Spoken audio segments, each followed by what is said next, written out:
Hey y'all, I'm Blaine Phillips. And I'm Jason-LeVan. We're married, like just a minute ago, but we've been together for 14 years. We have a teenage daughter. Which means she's basically an adult, right? We're also growing a business on the side together. Wow, that's a lot. Yeah, that's a lot. Through all of that, we've learned how to improve so many aspects of our lives and show up in an amazing way. So we decided to host a podcast to share our journey with you. It's called Let's Do Life Together, because that's just what we want to do with you. So if you could use some tips and tricks on how to make life a little smoother, then you're in the right place. come on in and let's do life. All right, parents, today we are talking to you, calling any and all parents whose kids have ever or are currently involved in activities. I'm talking activities of any shape and size, be it ballet to Olympic swimming and all things in between. In episode 22, which is what we're recording right now, we are going to talk about kid activities, our experience with it, how that evolved, and hopefully kind of encourage you a little bit along the way. Ready, Jason? I'm ready. All right. It was a dark and stormy night, right? Or something similar. Yeah, basically. Oh boy, it was morning. Let me start with a story. It was morning. It was dark and it was stormy, and Sienna had a soccer tournament. You know, picture it. You've all, maybe not all, but many of you have been there. It's tournament weekend. Tournament weekends are long. This one wasn't super far away from our house, only about an hour, but it was cold.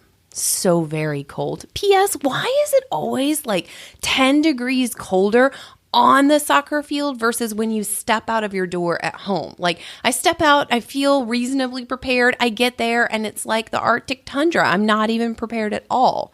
It was cold. It was raining cold rain. Oh my. And the schedule, we had like the early morning game and the late afternoon game. So be there all day. Check. We got it.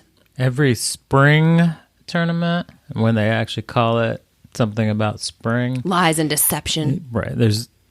Feel like it's going to snow. It never feels like spring. No, at any given moment. And let me just be honest, we're generally pretty prepared. We've got the cooler, we're loaded down, we're dressed, I don't know. It's like the wheels fell off the train that weekend. We were not prepared. We were not dressed appropriately. We did not have enough layers. We did not have enough snacks. We didn't have a change of clothes. We were all soaked. There weren't towels. We weren't there.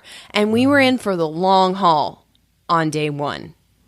Right. So day one, there's usually 2 games. So you've got to hang out for quite a while. It was just far enough that we're not coming home, in between games. So we were committed for that day. We sat in the car in between. We turned on the heat. It just wasn't pleasant. It wasn't a fun time. And they got stomped. Both games. Never helps. Like, they're wet, muddy, cold, teeth chattering, losing, all the things. We're just standing out there. The wind is pounding. So windy. The wind is pounding. The rain is coming. This is fun. Like, this is what we do for fun. Stop it. Our entire weekend. Luckily, we got to do it again on Sunday. The same thing. But we were a little more prepared. And this is how many weekends were spent for us for a while. Because it's kids' sports, right? It's what you do. And right now we're talking, it's the middle of March. 'Tis the season. The schedules are starting to roll in. The emails are coming. Sign-up sheets are out. And you're getting ready. You're getting ready to enroll your kid maybe for the first time, or they've started spring training, whatever it is. So it feels like a good time to have a conversation about kids' sports. Right. So why are they participating? Why are you committing at certain levels as the parents also? Listen, I grew up in the country. I'm talking the rural country. There was basketball, baseball, and football at my school. I think there was a little bit of track, but there really wasn't anything. I did not know anything other than the small rec league that my town had and the few sports that our school had. There were no travel leagues. I mean, maybe there were in different cities, but no one I knew. We didn't have We didn't have travel leagues. We didn't have special coaching. You weren't taking private lessons. Like none of that was happening. You played what you played at school. You practiced after school a little bit. And then in the summer, the underhanded, yes, I said underhanded softball because I was on the Redbirds underhanded softball team. I did my fair share of daffodil picking at a young age. The underhanded softball and the baseball team happened at the rec field in the summer. And that was it. We didn't do anything crazy. Jason, how was you? I mean, it was different for Jason. I also wasn't an athlete. Let's point that out. So I grew up in suburbia, and we had all those stereotypical things. And this was still a little while back, so before things... a little while back. So before all the sports were year-round. So it was pretty set. So in the spring, it was baseball. In the fall, I played soccer, and then in between, I played basketball. And those were the designated seasons for those particular sports. Until probably 4th or 5th grade, I was approached for soccer to join the travel team. And the travel team played soccer in the spring in addition to the fall. So that would be a big change and a big commitment. It's much easier when you're the parents of 3 kids that are all playing rec league to just go to the baseball complex and there's baseball and softball and you're just hanging out for a few hours on that day. Trying to throw a different sport in the mix was a totally different decision. Yeah, and then fast forward to where we are now. I mean, Jason grew up, he played soccer, he did the things, but now here we are as parents, or I guess we should rewind 8 or so years, but now I'm in a very different environment, and it feels like you're supposed to be a prodigy for whatever sport you're going to do by age 7. Like if your child decides at age 8 that I might want to try gymnastics, mommy, forget it. Too late. It's too late. Those kids have been doing gymnastics since they were 2, and my kid goes in at 8. She's way behind the curveball. There's no appropriate classes for her, and forget it. And I was like, what is happening? Are we signing scholarship forms at 8 now? What is going on? I'm not kidding. We kept running into that. She would want to try swim lessons for a little bit, and everybody's already been swimming. They picked their sport from such a young age, and I felt like as parents, we were behind the curveball. I mean, Sienna started playing soccer young. She started playing around 5, right? As soon as she could. Yeah, right. At 5. As soon as she could play soccer, she started playing because we wanted her to do something. I do think there's such great value. We think there's great value in being on a team and being a part of something and knowing what it means to work together, to show up, to fulfill a commitment. Plus, there's the physical activity aspect of it. And she didn't really care what she was playing. She didn't have some calling for anything. And Jason had played soccer. And so we're like, all right, soccer seems like the thing. So let's try that out. And we did. But then the perception of rec league versus club sports starts to set in, and the kids kind of fall into that and get in their mind that if they're going to be any good, then they have to go play this club sport and join the club, what we used to call travel soccer, but it's all club leagues, and you pay a ton more than just to go to your neighborhood and rec league. So you travel, you pay a lot, you have to buy all these fancy uniforms and multiple jerseys and shorts and socks, and everything's got to match, and you have to have the custom bag and the ball, and then you have to travel an hour or 2 hours away to play the games. Yeah, and so Sienna started at 5 at the rec league, and she did that for a couple years. And like you said, she started to hear chatter of other things. We started to hear the chatter from the parents on, well, if she's going to continue, she's going to keep going. Again, remember, we have to be a prodigy by 7. You got to switch over to club ball, travel ball, whatever you want to call it. And we're like, okay, and there's a few clubs in our town, and we start looking, and we're like, you just kind of follow the flow. We found ourselves buying in, like going with the flow. Like, okay, well, we're going to try out for the best club. And we did, and she made it. Well, okay, she made it. So that means she should play. And so our kid really wants to do this. So we're going to do it. We're going to pay that fat price tag, and we're going to drive to practices that aren't close to our house 3 nights a week because it's not in the community anymore. It's in the area. And we're going to buy the fancy bag with the matching ball and your embroidered number on your jacket. And here we are. Like, we're doing the thing. We're spending our weekends, our evenings at practice and tournaments, the cold tournaments, and we're doing it. And it's a lot. And listen, I commend all of you parents out there who are doing it in real time, have ever done it. It is a commitment, and oftentimes an underappreciated one, because your kids don't really understand what all goes into making it happen. They're generally just riding in the back of their car, having some snack, or, playing a video game or doing whatever, reading a book, and they're chilling. And then they get to go out and do this fun thing that they enjoy doing. And that's wonderful. But there's a lot that goes into it from the parent's side. And here we were bought in hook, line, and sinker. And we did it for years. And then the reality started to set in a little bit. Listen, our kid is a decent, I don't know that I can act. I am no soccer pro, but she is average. Right. So she's not that naturally gifted athlete. She tries and she learns and she pays attention, and she's definitely improves year over year, for sure. She's also physically small, so her speed and strength as she gets older kind of don't compare with some of her peers who are just, they're bigger, faster, stronger. Yeah. That's just nature. She can't improve on that too much. You can train and you can learn some skills, but she can't just grow and become, too much faster and stronger. And that's a real conversation or realization that Jason and I needed to have with each other. And I think sometimes parents aren't able to do that. They're not willing to just recognize their kid's ability.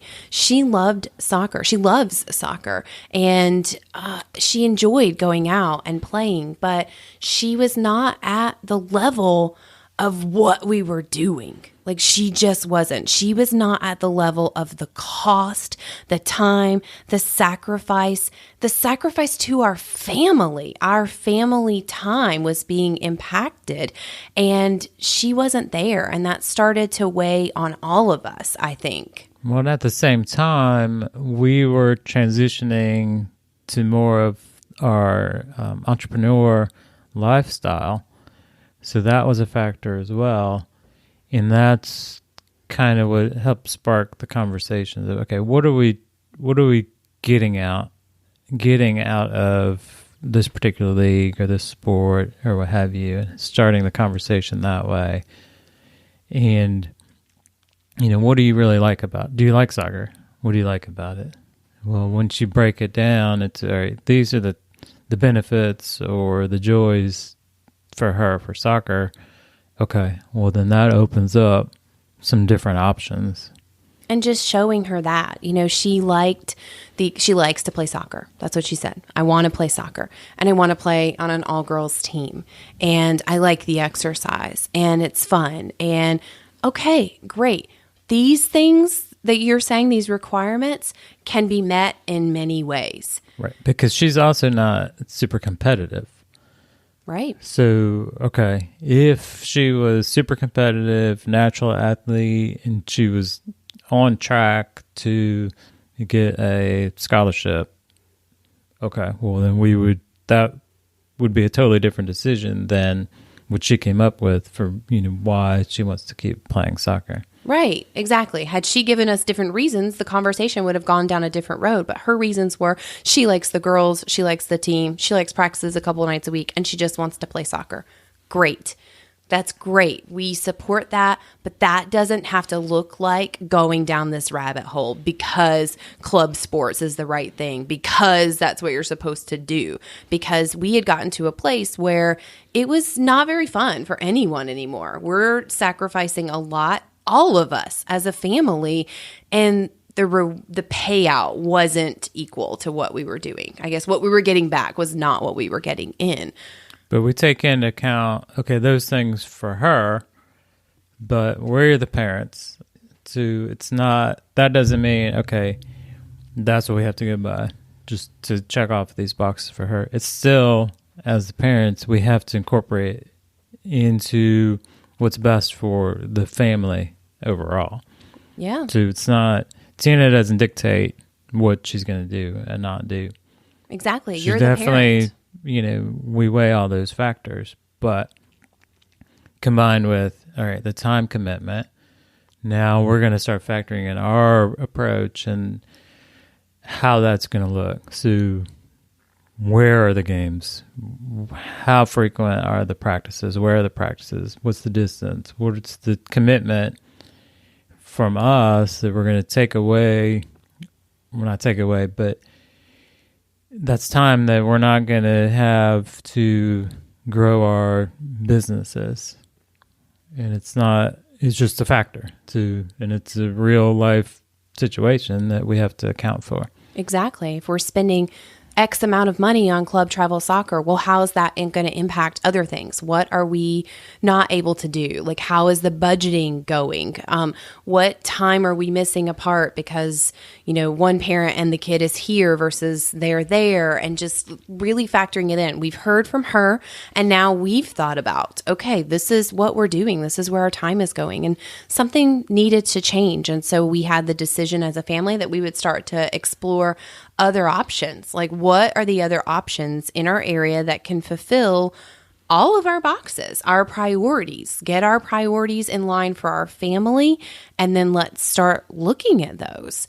And we did. We started digging in. We looked at, there's a couple other clubs, there's rec, there's a church league, there's all these things, and some were not right fits for us for those reasons. They didn't fit in the new defined priorities. Their practices were too far away. They practiced too many nights a week. The price tag was unrealistic. They didn't practice enough, or it was co-ed, and playing with all girls was something that was really important to her. And we agreed, like, she doesn't thrive in a co-ed environment. And, different things were ruled out, and we ended up finding the perfect fit for our family. We found another club. It was a tenth of the price of the previous club. It was half the distance away. Everything kind of worked out. The coaching is better. It is worked for her. It's a great group of girls. She is playing soccer with girls. We were able to get back so much time to our family to dig into just quality family time, because P.S. quality family time is not driving in the car to the next tournament. Like, it wasn't for us. It wasn't what we wanted. We were able to continue to carve out hours to work our businesses and grow the dream that we have as our family. And it works. It was the right fit, but we're here. The point of this is to tell you that, listen, we understand kids and activities. If your kid has a dream on their heart and they are passionate and they are driven and they are going to the Olympics or getting that scholarship, then by all means, if you can, and that is a priority for your family, then rock on and drive them to the moon and back.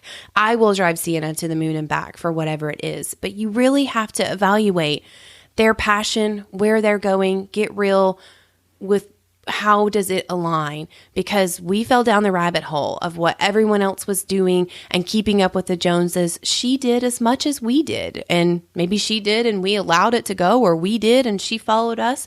I don't really know. But for years, we found ourselves in a place that was not what we needed to be, doing at a level that was not where we were. So really assess, why are you doing this? Why? Right. Does this bring you joy?